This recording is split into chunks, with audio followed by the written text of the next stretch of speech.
वैजापूर तालुक्यातील गोदावरी पट्ट्यात मागील काही दिवसांपासून बिबट्याने चांगलाच धुमाकूळ घातला असून शेत शिवारात बिबट्याचा मुक्त संचार सध्या निदर्शनास येत आहे।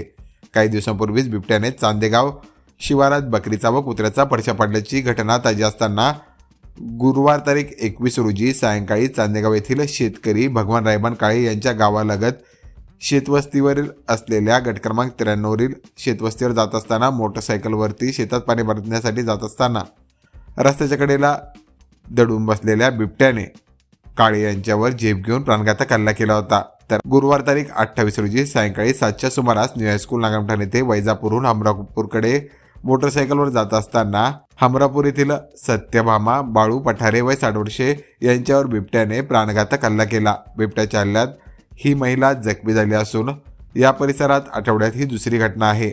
यामुळे परिसरात भीतीचे वातावरण पसरले आहे। बिबट्यास जेरबंद करण्याची मागणी वारंवार शेतकऱ्यांकडून केली जात असून यावर मात्र वन विभाग कुठलीही कारवाई करत नाहीये। शेतशिवारात शेतवस्त्यावर बिबट्या वारंवार दिसत असल्याने परिसरातील शेतकरी धास्तावले असून शेतात जाण्यासाठीही शेतकऱ्यांना आता भीती वाटत आहे। या बिबट्याचा तातडीने बंदोबस्त करावा अशी मागणी परिसरातील शेतकऱ्यांकडून केली जात आहे।